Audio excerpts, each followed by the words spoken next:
Les fluctuations de la bourse inquiètent et surprennent. Après 48 heures de baisse générale, les valeurs françaises ont regagné du terrain aujourd'hui.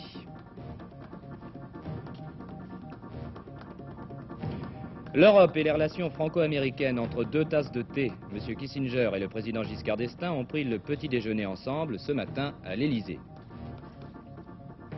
Un dossier sur les accidents du travail à la fin de ce journal. La parole est donnée ce soir à ceux qui dénoncent le non-respect des règles de sécurité. Étape en deux parties pour les coureurs du Tour de France. Victoire de Guimard ce matin et de Patrick Sercu cet après-midi. Merckx est toujours habillé en jaune. Mesdames, Mesdemoiselles, Messieurs, bonsoir. Si vous avez la quarantaine, réjouissez-vous, ce soir vous êtes plus jeune que jamais. Votre modèle s'appelle Ken Rosewall, il est australien et il a 39 ans et demi. À l'âge où l'on commence généralement à surveiller son cœur ou son foie, Rosewall, lui, fait des prodiges sur les cours de tennis. Il a accompli cet après-midi l'exploit auquel on osait croire vraiment. Rosewall, eh oui, s'est qualifié pour la finale du grand tournoi de Wimbledon. Admirable exemple de longévité sportive, cette finale qui fait rêver tous les joueurs de tennis, Rosewall l'a déjà disputée en 1954, il avait 19 ans, le calcul est facile. Aujourd'hui, il en a presque 40, l'usure du temps n'a eu apparemment aucun effet sur ce champion. Mais le plus réconfortant sans doute, c'est que Rosewall n'est pas un surhomme. Un médecin des sportifs expliquait dans le journal de 13 heures, que vous avez peut-être entendu, que le secret, si secret il y a, de Rosewall, c'est une vie saine et équilibrée et le choix fondamental de ne jamais sacrifier son plaisir de jouer au tennis à l'appât du gain.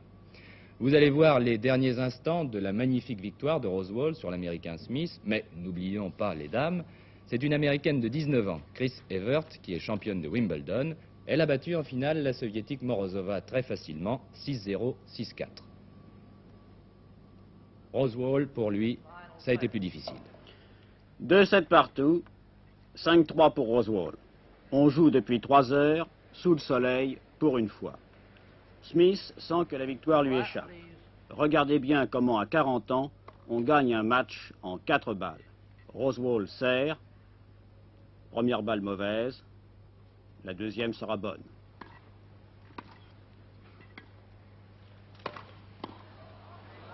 Smith met dehors, 15-0. Rosewall très concentré, impassible, qu'il perde ou qu'il gagne. En ce moment, il gagne et il le sait.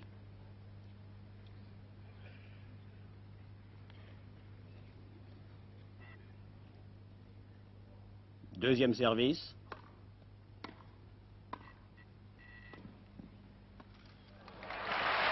C'est ce qu'on appelle une balle placée, la grande classe, 30-0. Le public est ravi. Et toujours cette extrême concentration.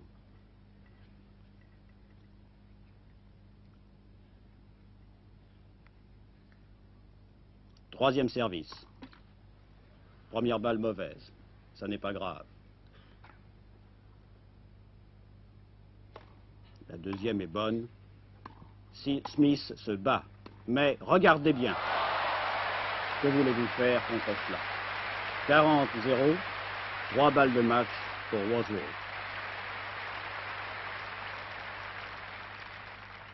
Quatrième service. Un coup d'œil vers le ciel. La balle est partie. Première balle croisée. Smith met dans le filet. Jeu, 7 et match. Rosewall jette sa balle en l'air.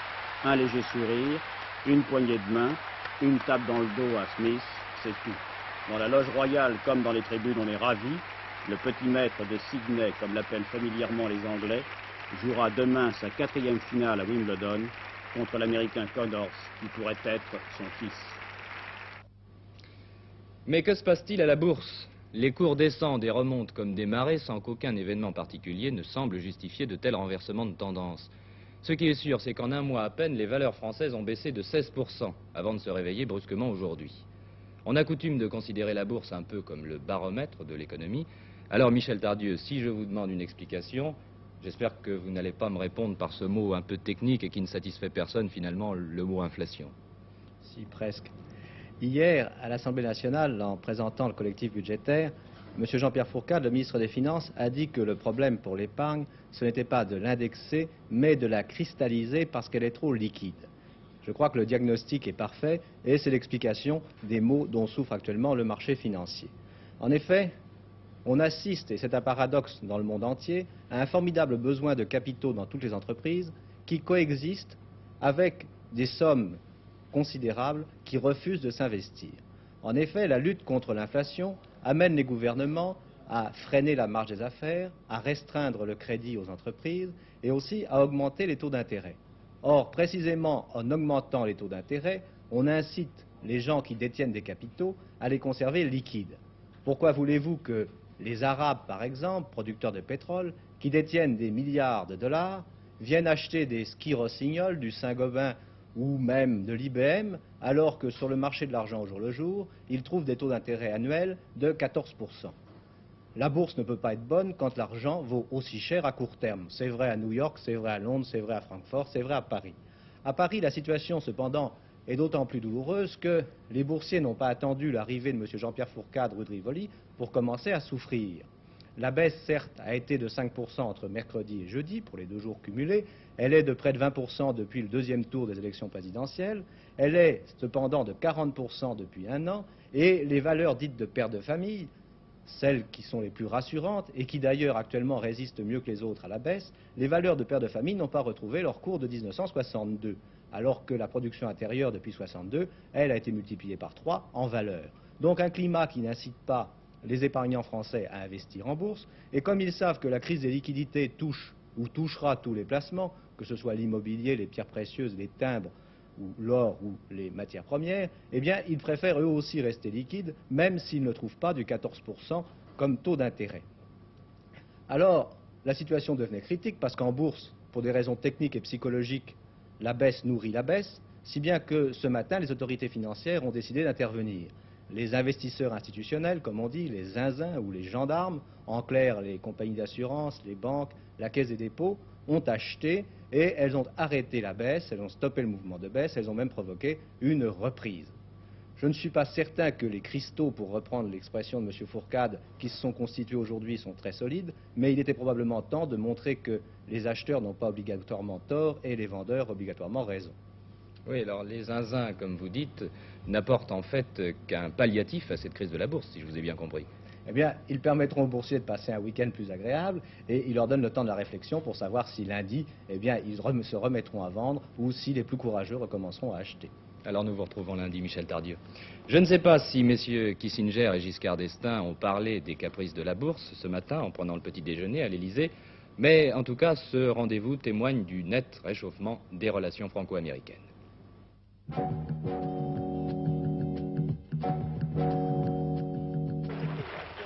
Par une température enfin estivale, le secrétaire d'État Henry Kissinger s'est rendu à pied ce matin au palais de l'Élysée.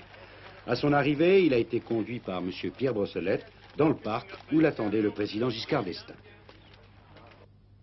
Les 2 hommes ont pris leur petit déjeuner ensemble et leur entretien a duré près d'1 heure et demie. Les relations entre l'Europe et les États-Unis ont été au centre de ces conversations.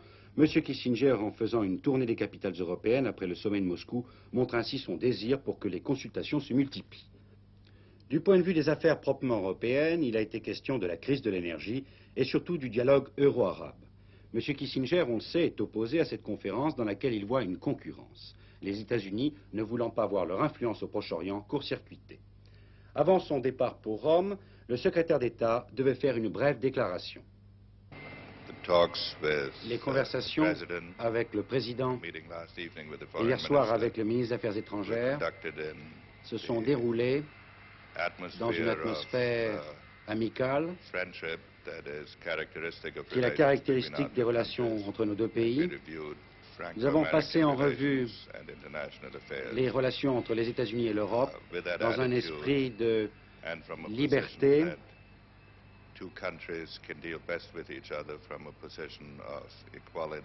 d'égalité, d'indépendance et de coopération. Après Rome, le secrétaire d'État se rendra à Munich, puis lundi, il sera à Londres. Et il terminera son périple par Madrid, où il signera une déclaration de principe sur les relations entre son pays et l'Espagne.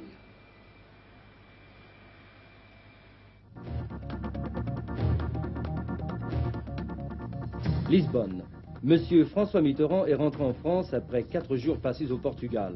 il y a reçu un accueil triomphal. Hier, en particulier, au cours d'un meeting socialiste à Lisbonne, 10 000 personnes ont chanté la Marseillaise en français et lui ont lancé des œillets rouges.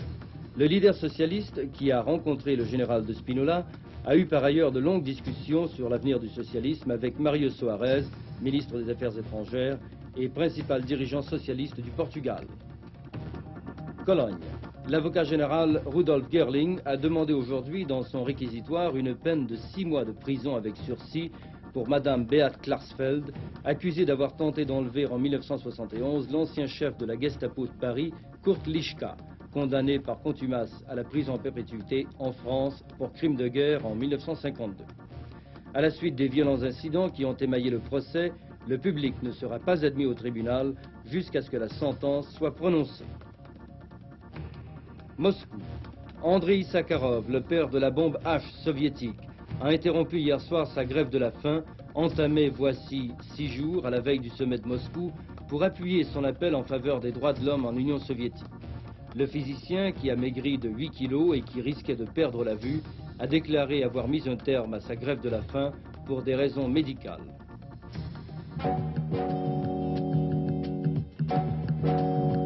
Entretien aujourd'hui entre Valéry Giscard d'Estaing, le président de la République, et André Bergeron, le secrétaire général de Force ouvrière. Un entretien qui a duré plus d'1 heure autour de 3 thèmes principaux, la politique contractuelle, l'inflation et l'emploi. Nous avons dit au président de la République quelles inquiétudes le développement de l'inflation créait dans nos rangs, sur le plan syndical et pour les salariés d'une manière plus générale. Et nous nous sommes naturellement interrogés pour savoir, pour demander à M. Giscard d'Estaing s'il n'était pas inquiet de certaines orientations des mesures prises récemment concernant notamment l'encadrement plus rigoureux du crédit.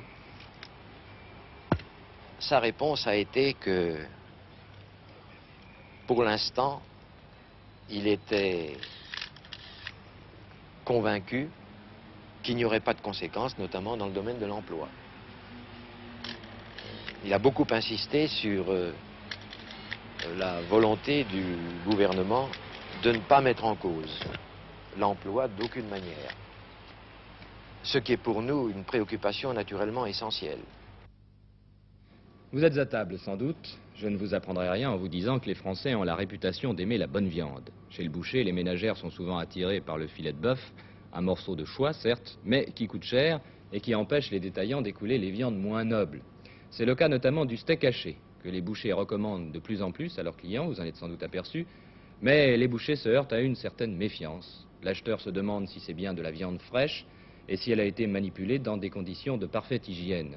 Précisément, si la nouvelle réglementation parue récemment au journal officiel est appliquée, les ménagères pourront acheter désormais de la viande hachée en toute confiance. Il y a 2 précautions majeures et principales. D'abord, la propreté, ensuite la fraîcheur. Propreté du personnel de la boucherie et également propreté du matériel. Propreté de la machine à hacher, propreté du plat qui va recueillir le haché. Propreté du papier qui servira à conditionner ce haché. Est-ce que des contrôles peuvent intervenir fréquemment? Sans arrêt. Sans arrêt, nous avons les vétérinaires. Il ne se passe pas une semaine sans qu'il y ait dans l'un de mes magasins un contrôle vétérinaire. N'oublions pas aussi que la viande hachée doit être consommée dès son acquisition et au plus tard 24 heures après si elle est conservée au froid, à moins qu'il ne s'agisse du steak haché congelé et surtout surgelé. Ce produit d'une industrie assez nouvelle en France rendait nécessaire une meilleure réglementation. Elle est désormais très rigoureuse. Ainsi, le port d'un masque, d'une coiffure, de gants sont obligatoires à tous les stades de la préparation. Le travail en usine s'effectue à une température de 4 degrés au maximum. Enfin, la chaîne de distribution est des plus strictes. Le produit ayant été totalement stabilisé lors de sa fabrication, les conditions de transport lui assurant une sécurité totale, il suffit de veiller sur le lieu de vente à ce que les meubles de présentation au consommateur assurent au produit une température inférieure à -18, de façon à ce qu'en aucune façon les phénomènes de fermentation bactériologique ne puissent reprendre. Le produit doit être conservé dans son emballage d'origine. Oui, bien sûr. Et il peut l'être par le consommateur pendant plusieurs mois après l'achat. La date de conservation limite est portée sur chaque emballage de façon très claire, ainsi d'ailleurs que le jour de la fabrication en usine. Les parents pensent déjà à la rentrée des classes. Certains ont même acheté les livres scolaires. Si vous êtes dans ce cas et que votre enfant entre en 6e, sachez que vous pourrez obtenir un prêt compensatoire pour toutes sortes de fournitures. Trousses, compas, classeurs ou survêtements de sport. En effet, le ministère de l'Éducation nationale a décidé de rembourser en quelque sorte les parents qui n'ont pu bénéficier de la gratuité des livres annoncée tout récemment.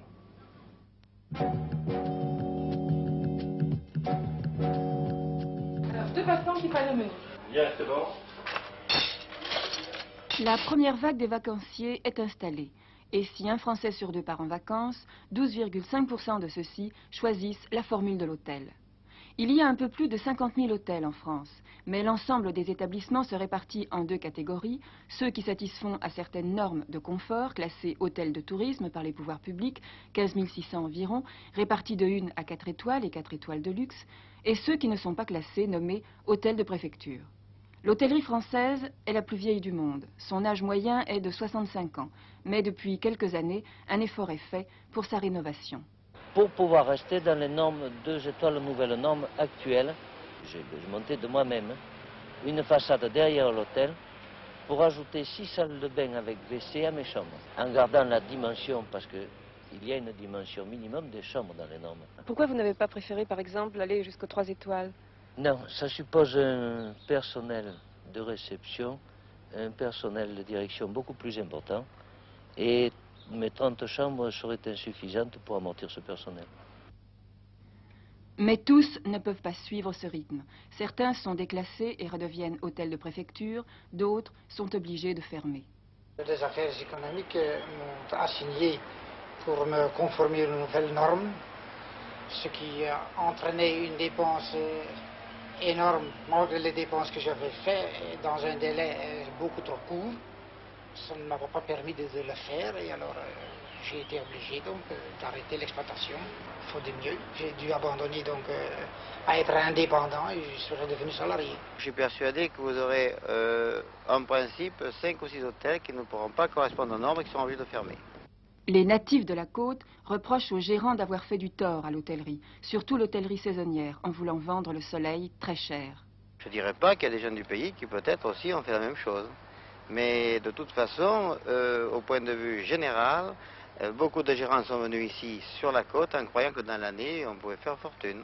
Eh bien, le métier est tellement agréable, c'est le contact direct avec cette clientèle que nous avons et qui séjourne assez longtemps, ce qui fait qu'une certaine amitié se lie avec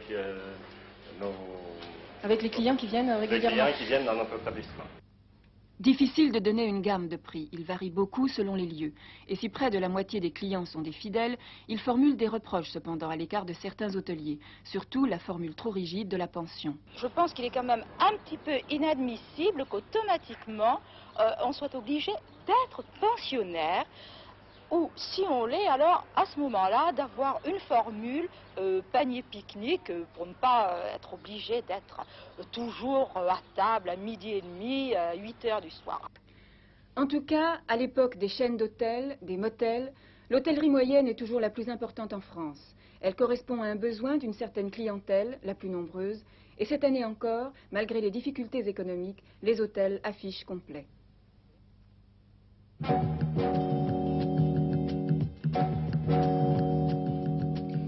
Parmi les préoccupations essentielles du gouvernement, comme du patronat et des syndicats, figurent les conditions de travail et spécialement de la sécurité dans le travail. Hier encore, un ouvrier de 57 ans a été tué sur un chantier d'usine Or près de Longwy. Le malheureux a été coincé par une benne. Bien sûr, pour en revenir aux généralités, des règlements existent, mais ils ne sont pas toujours respectés et le développement des techniques ainsi que la modernisation des machines sont également source de risques, même si les conditions de travail s'en trouvent souvent facilitées.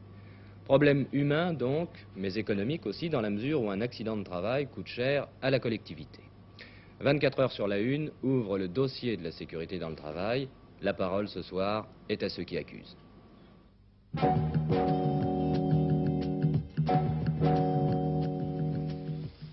Nous sommes tous très sensibles à la mort atroce de notre camarade Delalot. Nous ne pouvons pas oublier que ce n'est pas simplement Delalot qui est mort, c'est Delalot après 72 gars qui eux aussi sont morts au nom de la production, par manque de sécurité, par manque de formation. C'est pour éviter d'être le 73e ou le 74e mort que les travailleurs des Hauts-Fourneaux disent non au travail dans l'insécurité. Il y a un mois, les ouvriers d'Usinor Dunkerque enterraient l'un des leurs, un homme de 27 ans, mort en travaillant. À la suite de cet accident, Usinor Dunkerque a été paralysé pendant 3 semaines. Cet événement tragique illustre un grave problème de notre société industrielle, les accidents du travail. Chaque année, 2400 personnes environ meurent à l'usine ou sur un chantier, et plus de 1800 sur le trajet domicile-lieu de travail. En 1972, ce sont les dernières statistiques, plus d'1 million d'accidents du travail ont eu lieu.